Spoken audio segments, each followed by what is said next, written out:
Okay, be honest. How many times are you refreshing your social media to see if there's any Blake Snell news? You are Locked On MLB, your daily MLB podcast. Part of the Locked On Podcast Network, your team every day.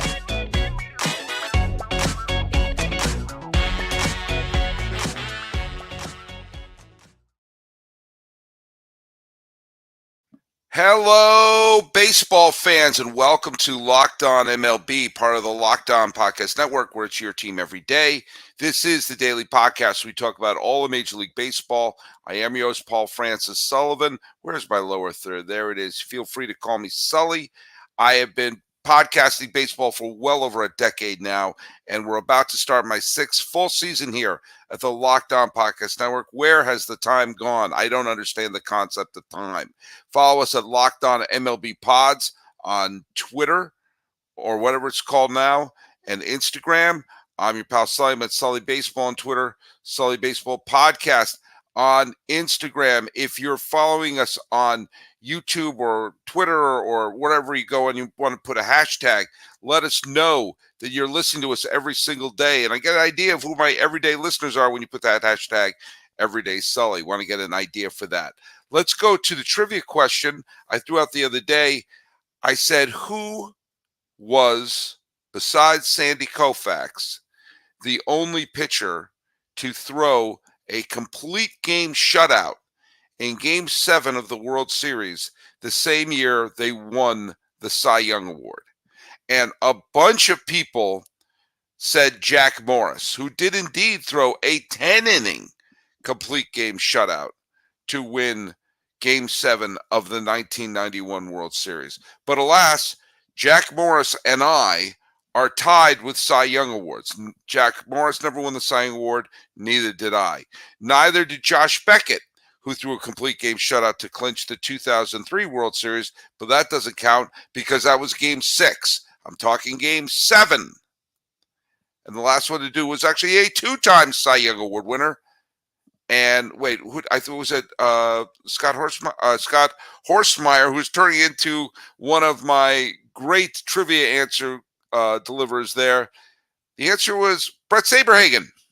Brett Saberhagen won the American League Cy Young Award in 1985, and he pitched a complete game shutout in the controversial World Series that Kansas City won against the St. Louis Cardinals.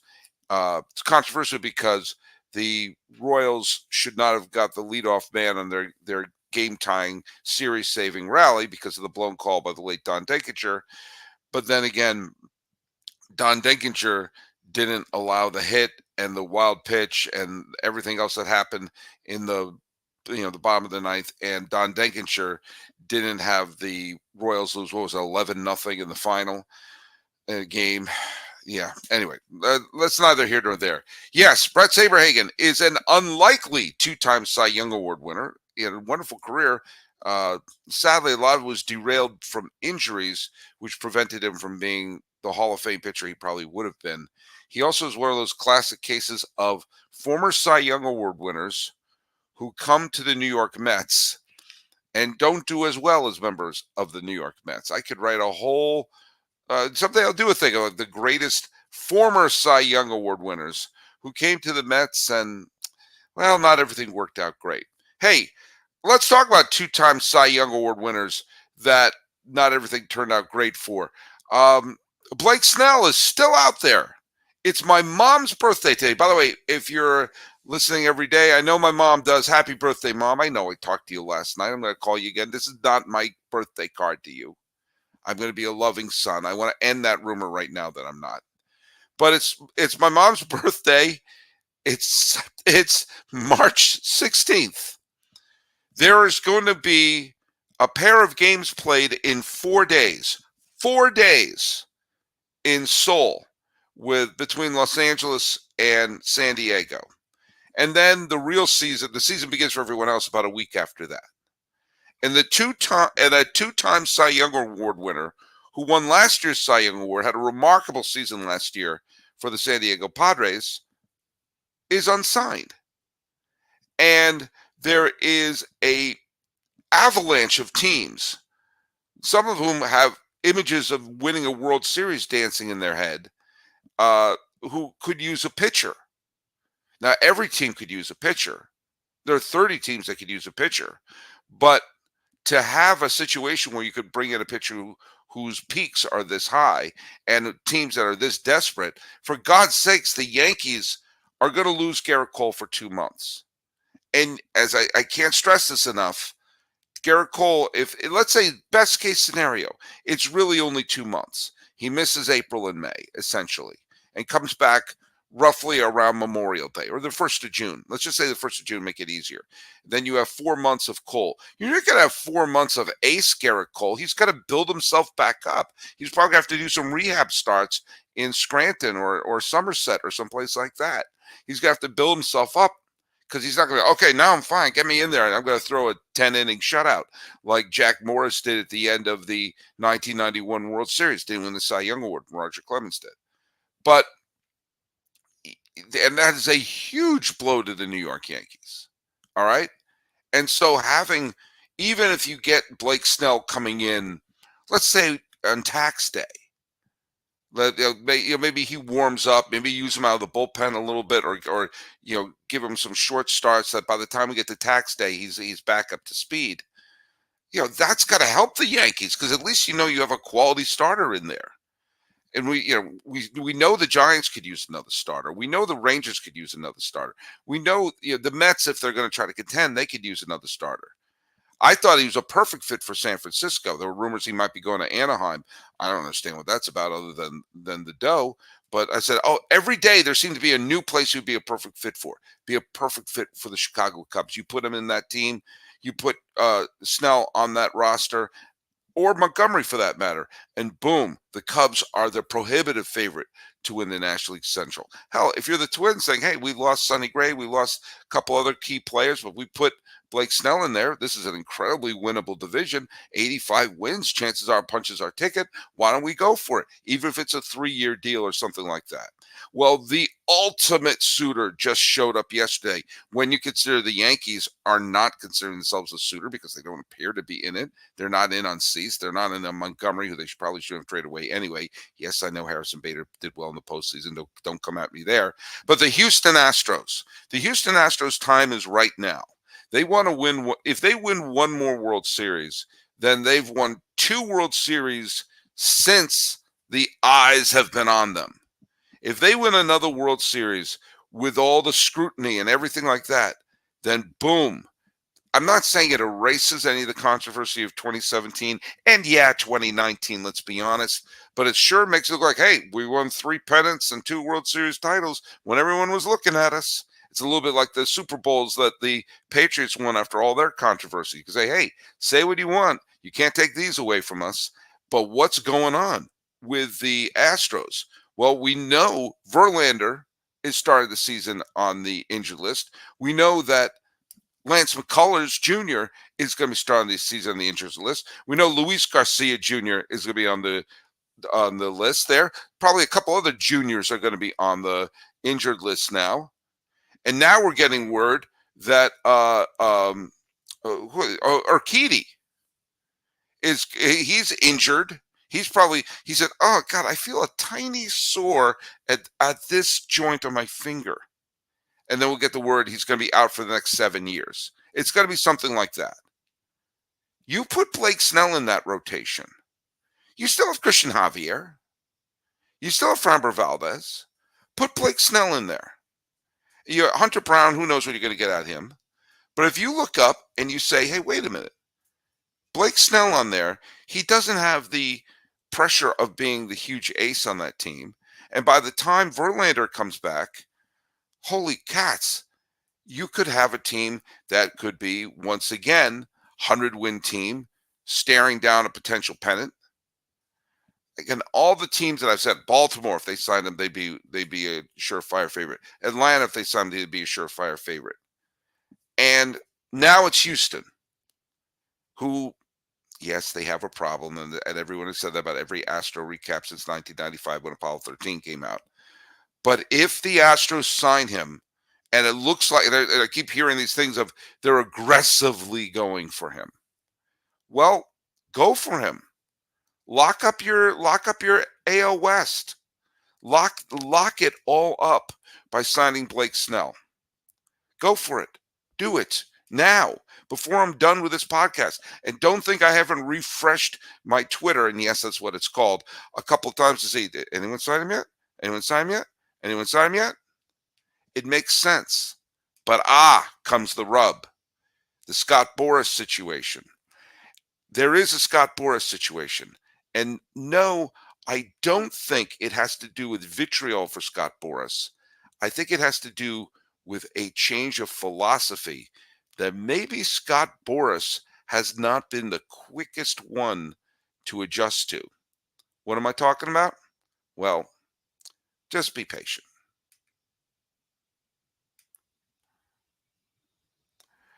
All right.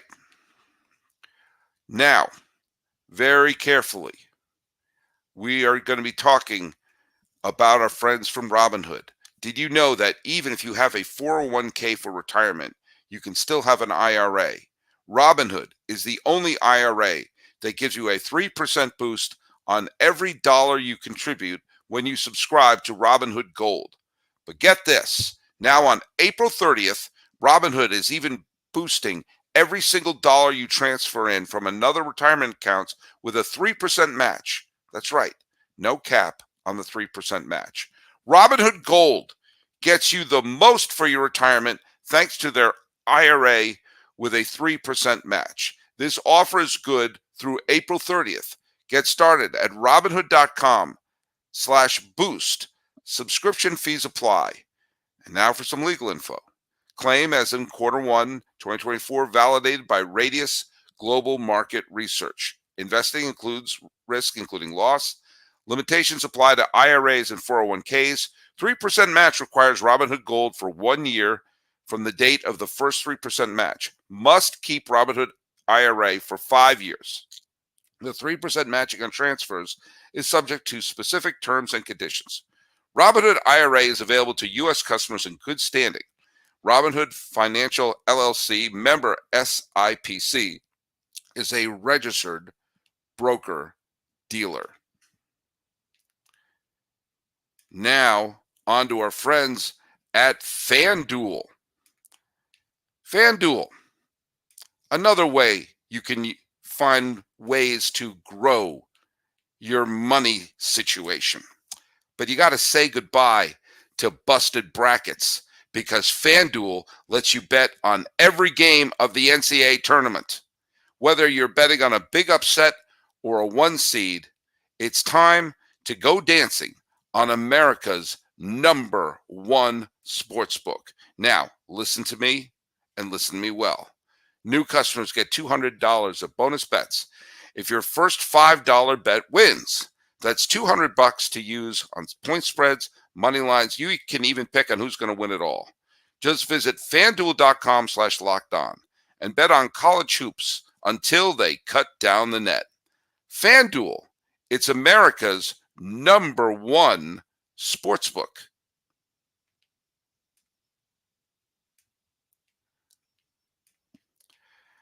Hey, what else are we talking about today?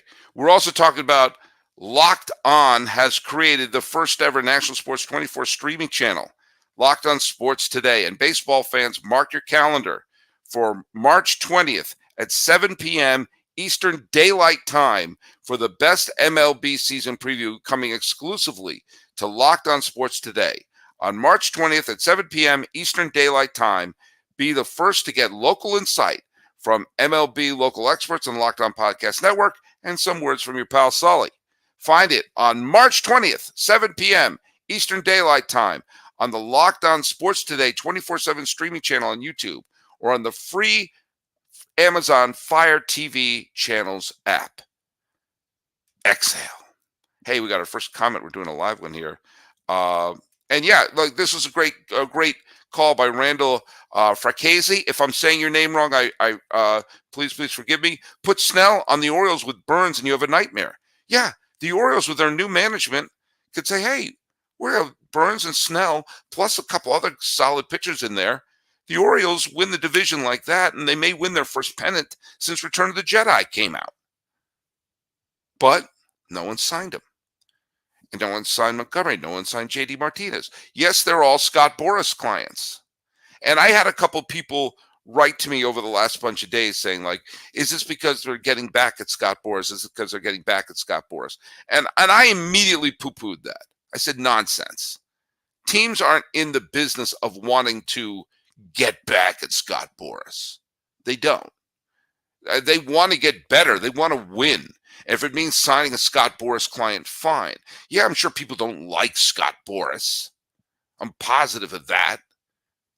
And I know why fans don't like him, because he's an outsider. He's not a player who comes in and pushes their player around to get the most money. And he's like, oh, I want him on my team. Why can't he stay on my team? Well, he's a Boras client. He wants to be a free agent.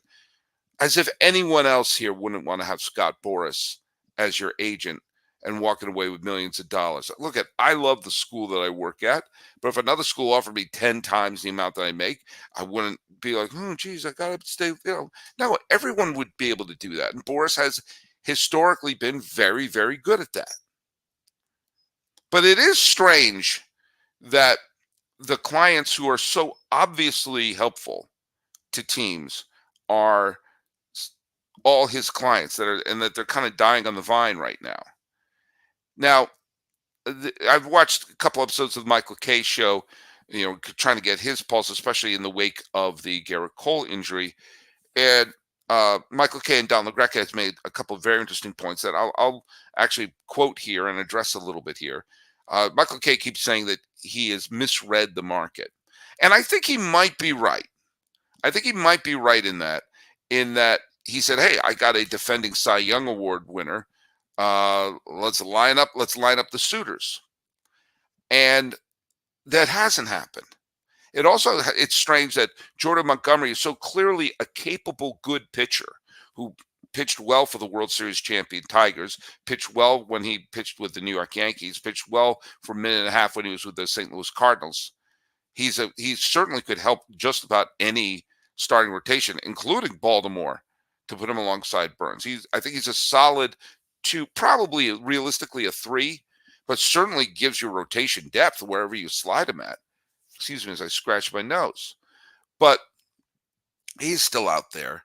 And then there's the JD situation. The fact that the Giants signed Matt Chapman. Okay, cool. That meant JD Davis was released from his contract with the Giants. And JD Davis was out there, and JD Martinez was out there, and somehow JD Davis got signed. He got signed by Oakland faster than JD Martinez, who is the ideal designated hitter. He's the perfect designated hitter. He's an all-star several times over, including last year. His hitting and baseball IQ is off the charts. It's kind of like having another hitting coach on there. And ever since, the Astros got rid of him, whether he's playing Detroit, Arizona, Boston, or Los Angeles, he has shown this incredible baseball IQ as a hitter. And think of all the teams that could use an extra bat that you plug JD Martinez in. Granted, he doesn't have any flexibility defensively anymore. But I mean, even think about teams that are on the fringe. Every Central team that could use a pop. I keep thinking of the Pittsburgh Pirates, who are filled with young talent. You put a player who's as smart as JD Martinez, put him in the middle of that lineup. All of a sudden, it makes your whole team better. And as we keep saying, both Centrals are going to be mid-80 win teams going to the postseason. And yet Martinez is not there. And I think part of it is Boras is used to having these big giant binders of information and finding end arounds the front offices, the GMs or the scouts who may have trepidation of signing a player long term, and smooth talking the owners, getting picking at the owner's emotion. Oh, if we get this guy, you'll get that championship. That's why you bought the team. You get to be the hero. And putting that little gnat in their ear. And I have a feeling a lot of the owners have sort of created a wall of I guess, defense of the analytics departments and this person and this GM and this person understands this numbers, this person that numbers, who create hard data to say, oh, if we sign this player, it won't pan out because of this, or we have the data to show that, or that'll cost you all this money. In fact, just talk to them so you don't sign these big bad contracts. And I think because a lot of the teams have gotten wise to some of his tactics and it's some of the way to sort of pry loose, the idea that Scott Boras will find that one owner who will cave in, that one owner who will have that emotional moment of, oh, we got to sign them. Oh, we got to have that. Oh, is that the difference? And then he squeezes that extra year. That was his MO, and no one was better at it in the history of baseball. I think he deserves a plaque in the Hall of Fame. I actually do, because of how good he is at it. And it just so happened, maybe it's a market correction. Maybe it's a defense that he's not quite, that he hasn't quite adjusted to yet. But he has these clients who are undoubtedly quality players who could help a team, and enough barriers have come around him that the idea of, oh my God, the guy in the big cart with the snake oil has pulled into town again. Not that I'm calling him a snake oil salesman, but it's that's probably the attitude that some front offices have. Now, I'm not going to be swindled by you. I will not be swindled by you. So teams that could potentially go to the World Series with Montgomery or with Snell are saying we're not going to be swindled. I don't think it's personal against Scott Boras. I don't. I think it's about trying not to lose. Not about winning. It's about trying not to lose. And do you know what? Let me tell you something, my friends. There's a big difference.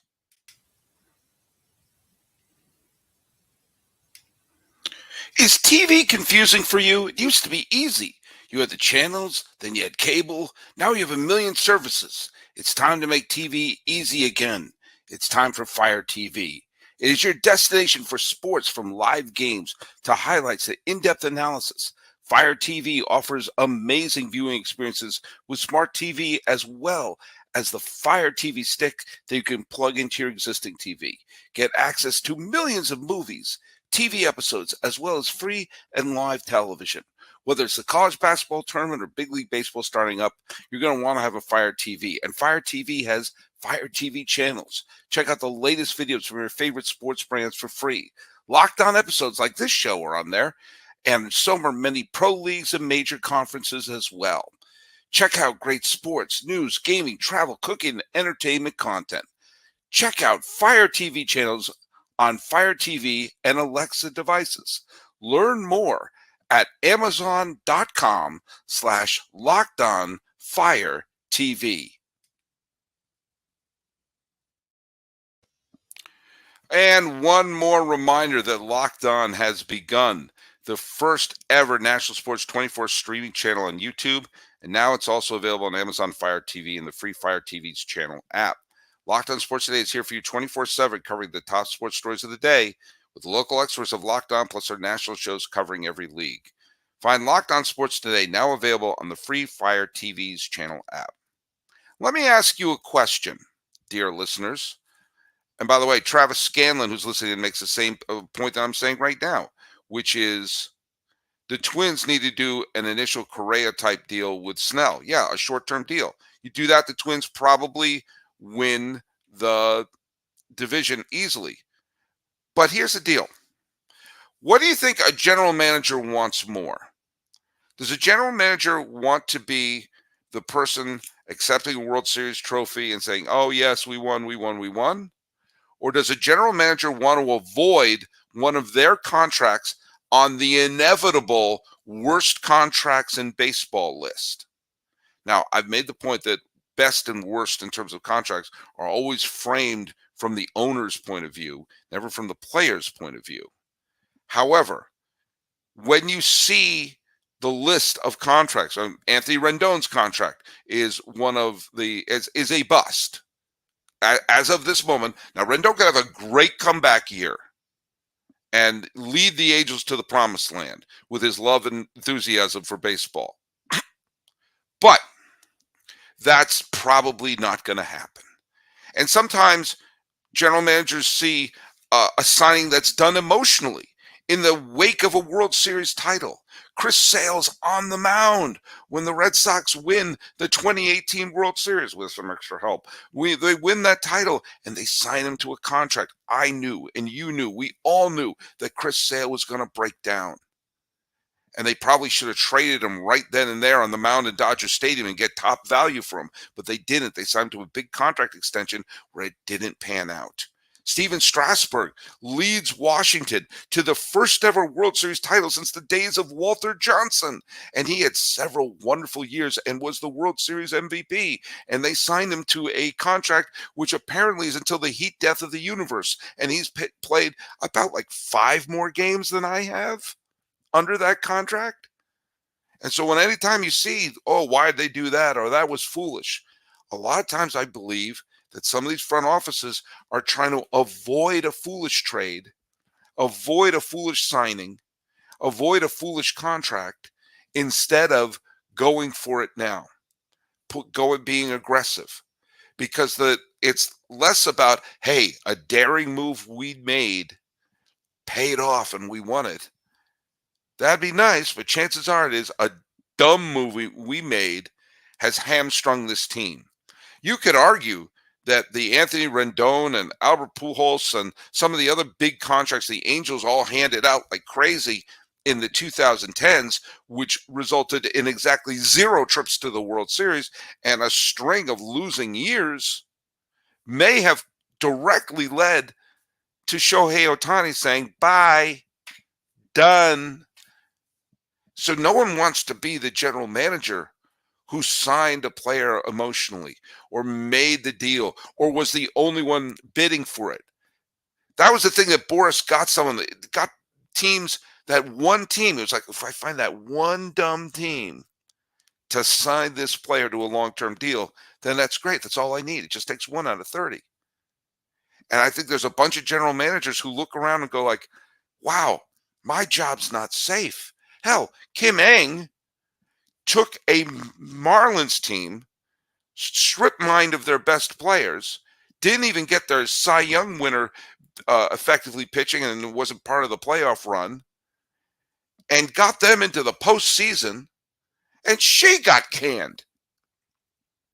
We're going to demote you or whatever. Like, that was enough to keep her job. Winning World Series titles is not enough to keep a job.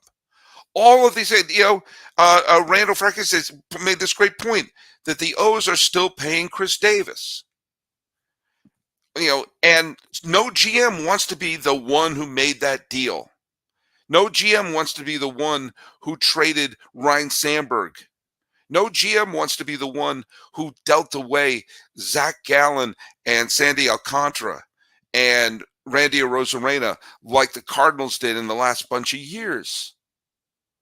So that notion of, I don't want to look bad, I don't want to look bad, may be the very thing that holds back one of these teams from signing Blake Snell or Jordan Montgomery. I don't know why JD Martinez is not off the board, because that's probably only a 1-year deal.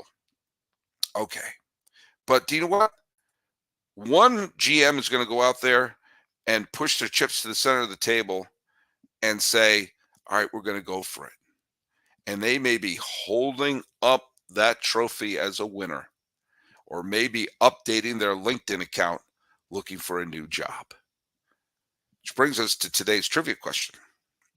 Normally, when you put together a expansion team, you're going to get scraps from other teams. You're going to get unprotected player in the draft, broken down veterans, some players who are way too young and getting their start.